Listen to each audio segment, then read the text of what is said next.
Okay, next point. When you use the using ultra low sulfur fuel, you are using this 40 BN or 25 BN. Okay. Now you went for an inspection, you found lot of deposit on the rings. So what action that you must do now?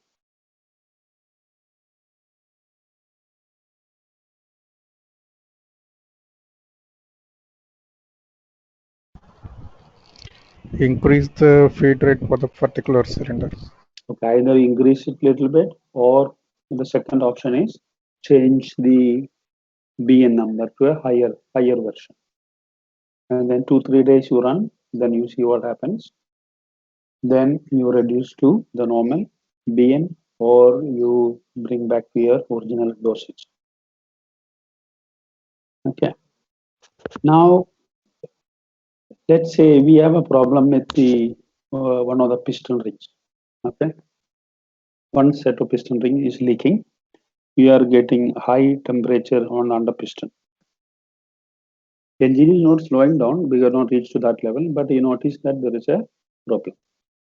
So in this case, what will be your action? Captain says we have to reach the the port loading port without much of a delay.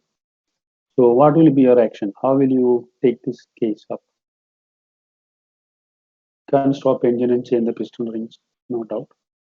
So what are you, and you cannot reduce the power also so much. So how will you handle the situation?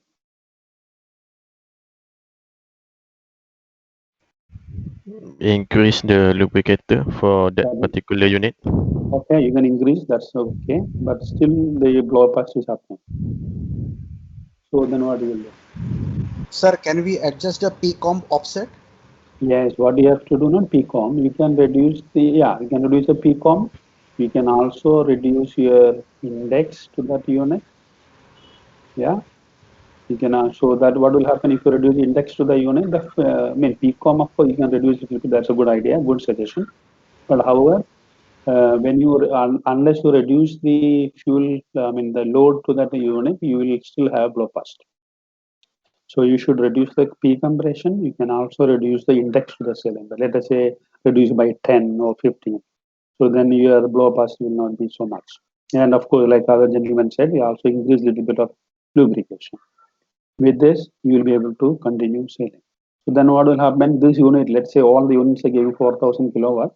This at least can give you 3,000 kilowatt. So we don't miss your lake can and you can reach on time. So that is also very, very important point.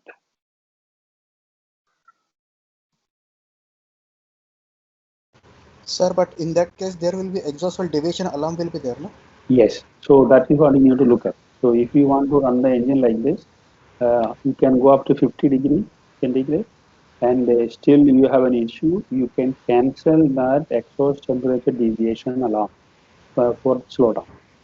So if you do that, you can continue. But that call is yours, whether you have to do that and continue or not. Okay, based on the situation at hand.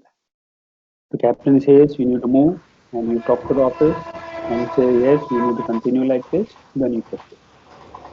So Okay, that sir. decision, yeah, understood, no? Yes, Yeah, yes. I think Richard is ready now. Richard, are you ready? Yes, I'm ready. I'm ready. All right, all yours. Perfect.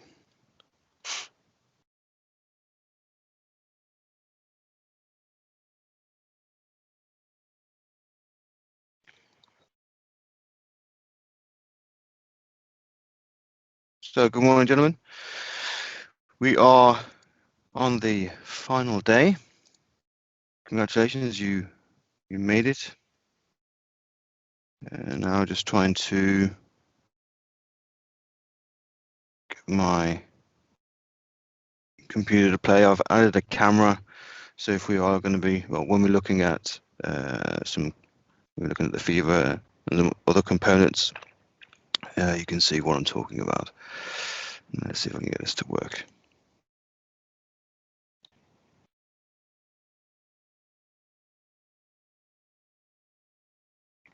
Okay. So Can everyone see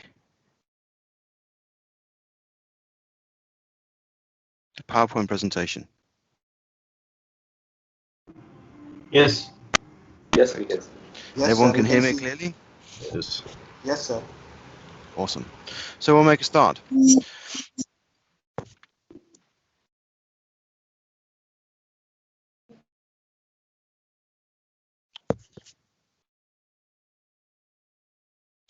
So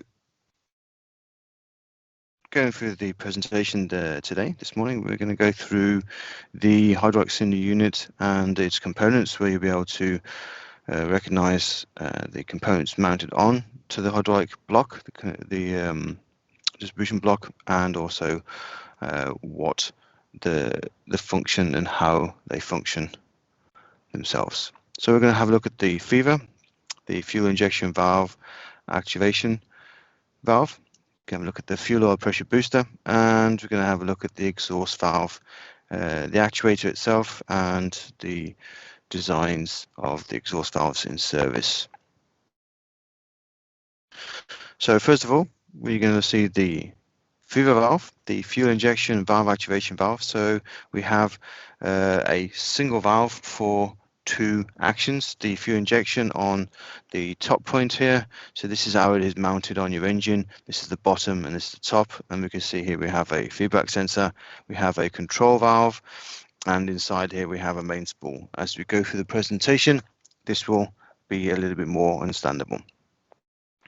So moving the spool upwards, then we will have a fuel injection. Moving the spool downwards, then we'll have an exhaust valve operation. The reason why we go down for the exhaust valve is this is a part of a mechanical backup for any electrical failure, because gravity will always win. So therefore we will need the gravity to force the spool downwards to open the exhaust valve. Therefore all exhaust valves will be open if you have a slowdown or a shutdown. Okay, but as like I said, when we go through the presentation, this will be a little bit more understandable. So we can see here we have the three types. There are four in service. I think the fourth one now, Curtis Wright, is almost finished with in service. There aren't that many left. It is obsolete, and we stopped supporting the Curtis Wright December 2018 because there are no more spare parts. We cannot keep on reconditioning them